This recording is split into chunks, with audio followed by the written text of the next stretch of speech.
காணொளி பார்த்தேன். அதில் ஒரு டாக்டர் பேசுகிறாங்க. என்னென்னா, ஒரு பேஷண்ட் அவர் திடீர்னு நெஞ்சு வலின்னு வராரு. வந்தவர் ட்ரீட்மெண்ட்டுக்கு அப்புறம் பிழைக்கலை, இறந்துடுறாரு. அவங்க சொல்கிறாங்க, அவங்களுடைய மனைவி சொன்னதாக, அந்த மனிதர் கிட்டத்தட்ட 37 வருடங்களாக தொடர்ந்தும் பணியாற்றி கொண்டிருந்தவர்.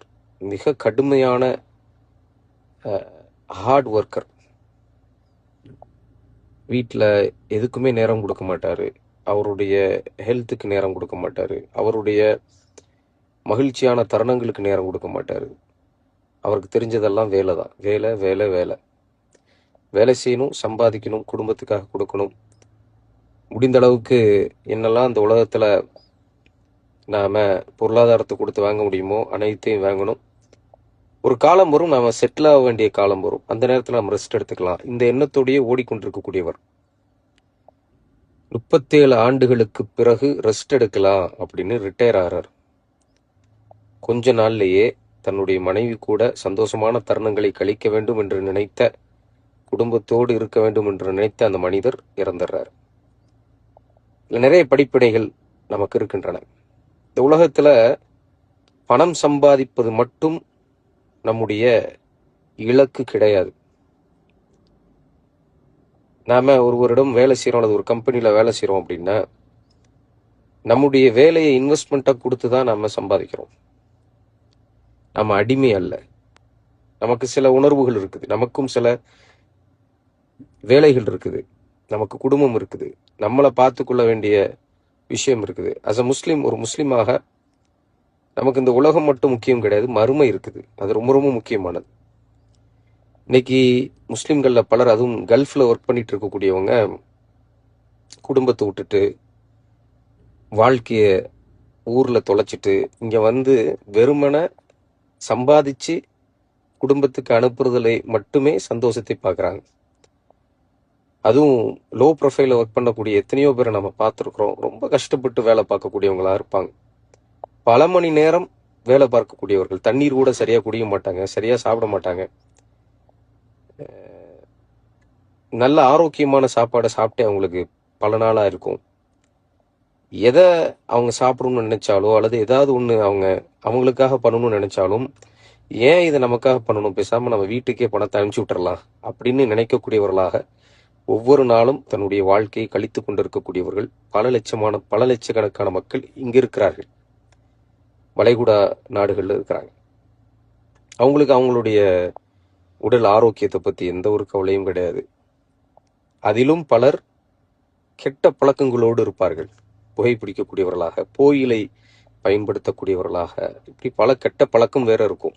உணவும் சரி இருக்காது, தூக்கமும் சரி இருக்காது, கெட்ட பழக்கங்களும் இருக்கும். அவர் சம்பாதிக்கக்கூடிய பணத்தை வீட்டுக்கு அனுப்புறாருங்கிற சந்தோஷம் மட்டும்தான் இருக்கும். அன்பானவர்களே, ஒரு முஸ்லிமுடைய வாழ்க்கை இப்படி இருக்கவே கூடாது. அல்லாஹ் ரப்புல் ஆலமீன் நம்முடைய வாழ்க்கையில பணம் சம்பாதிப்பதற்காக மட்டும் நம்மை படைக்கல. பணம் சம்பாதிப்பது ஒரு பகுதி. அந்த பணம் சம்பாதித்த அந்த சம்பாத்தியத்தை கொண்டு, ஹலாலாக நாம் உழைத்து சம்பாதித்ததை கொண்டு நம்முடைய குடும்பத்துக்கு கொடுப்பது அப்படிங்கிறது ஒரு பகுதி. இருந்தாலும் கூட நமக்கு நிறைய விஷயங்கள் இருக்குது. நம்மளுடைய மனைவிக்கு நேரம் கொடுக்கறதும் இபாதத், நம்முடைய குடும்பத்தை தர்பியத் செய்யறதும் இபாதத், நம்ம மீது உள்ள கடமை. நம்மளுடைய உடலை ஆரோக்கியமாக பார்த்துக் கொள்வதும் நம் மீது உள்ள கடமை. சமூகத்துக்கு நாம செயல்படுவதும் நம்முடைய கடமை. அல்லாஹ் சுப்ஹானஹு வ தஆலாவுக்காக இபாதத்துல நேரம் ஒதுக்குவதும் நம்முடைய கடமை. இப்படி பல விஷயங்கள் இருக்குது. பணம் சம்பாதிப்பது மட்டும் அல்ல. நான் சொன்ன அந்த ஒரு நிகழ்வை நான் சொன்னேன் இல்லையா, 37 வருடங்கள் இருந்தும் சம்பாதித்து பிறகு குடும்பத்தோடு வாழணும்னு நினைக்கும் மரணம் வந்துடுதுன்னு. எத்தனையோ பேருக்கு நம்மளுடைய சமூகத்தில் அப்படிதான். சவுதியில், துபாயில், ஒமானில் இப்படி பல வருடங்களாக தனித்து கஷ்டப்பட்டு வாழ்ந்து, கஷ்டப்பட்டு சம்பாதித்து வீடு கட்டிய வீடுகளில் அவரால் ரொம்ப காலம் வாழ முடியாமல் போயிருக்கும்.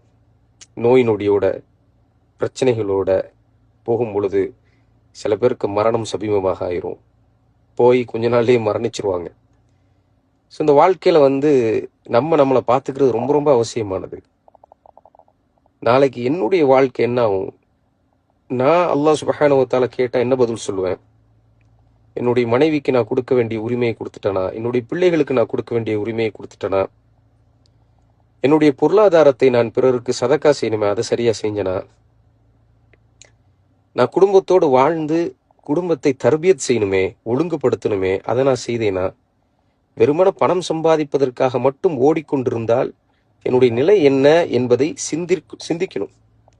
பணம் சம்பாதிப்பது முக்கியம்தான், இல்லைன்னு சொல்ல வரல. ஆனால் அது மட்டும்தான் முக்கியமா? யோசிக்கணும். இன்னும் எத்தனை காலத்துக்கு நாம குடும்பத்தை பிரிந்து, உடலை சரியா பார்த்துக்காம, நம்மளுடைய ஆரோக்கியத்தை சரியா பார்த்துக்காம, கண்டதையும் சாப்பிட்டுட்டு, வாழ்க்கையில எந்த ஒரு லட்சியம் இல்லாம, எந்த ஒரு இலக்கும் இல்லாம, எந்த ஒரு சமூக பொறுப்பும் இல்லாம, இப்படியே நம்ம இருந்துட்டு கொஞ்ச காலம் கடைசியில போய் ஊர்ல போய் வாழ்ந்துட்டு மரணிக்கிறது, அது ஒரு வாழ்க்கையா? இது எத்தனை காலம் போகும்? இது ஒரு லெகசியா?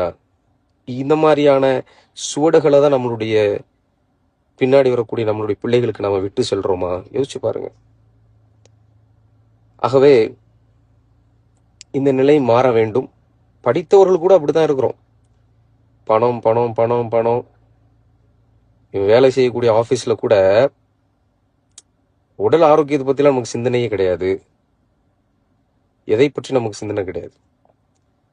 வேலை பார்க்கணும். நமக்கு நிறைய ப்ரெஷர் இருக்குது. குடும்ப ரீதியான அழுத்தங்கள் இருக்குது. நம்ம வேலை பார்த்தே ஆக வேண்டும் என்ற அழுத்தம் இருக்குது. இப்படி பல ரீதியான விஷயங்கள் இருக்கின்றது. இதுக்காக மட்டும் நாம் படைக்கப்படலைங்கிறத நம்ம எல்லோருமே புரிந்து கொள்ள வேண்டும். ஆஸ் அ ஃபேமிலியா, ஒரு குடும்பமா, தாய் தந்தையர்கள்ல இருந்து எல்லோருமே புரிந்து கொள்ள வேண்டும். தன்னுடைய பிள்ளை என்பவன் பணம் சம்பாதிப்பதற்காக மட்டும் அல்லாஹ்வினால் படைக்கப்பட்டவன் அல்ல.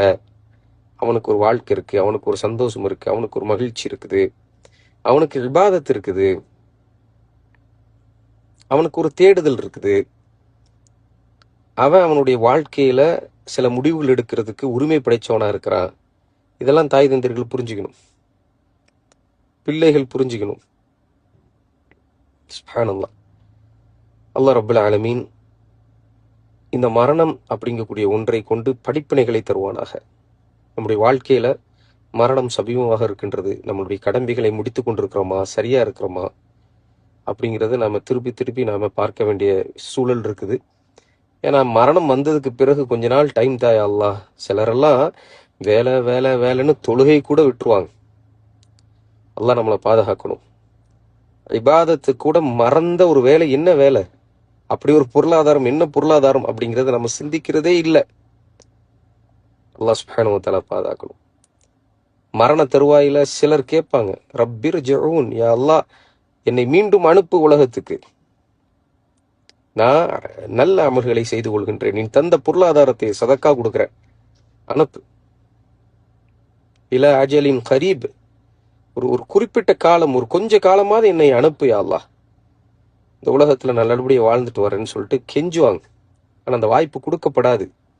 இந்த உண்மையை புரிந்து சரியான முறையில நமக்கு வழங்கப்பட்டிருக்கக்கூடிய வாய்ப்பை பயன்படுத்தி அல்லாஹ்வுக்காக நாம் வாழ வேண்டும். அல்லாஹ்வுடைய தூதர் முஹம்மது ஸல்லல்லாஹு அலைஹி வஸல்லம் வழிகாட்டிய முறையில ஒரு வாழ்க்கையை வாழ வேண்டும். தொழுகையோடும், குர்ஆனோடும், இபாதத்தோடும், குடும்பத்தோடும் நல்ல ஹலாலான ஒரு வாழ்க்கையை வாழ்வதற்கு நாம் முயற்சி செய்ய வேண்டும். அப்படியான ஒரு வாழ்க்கையோடு நாம் மரணிக்க வேண்டும். அல்லாஹ் சுப்ஹானஹு வ தஆலா தௌஃபீக் செய்யட்டும்.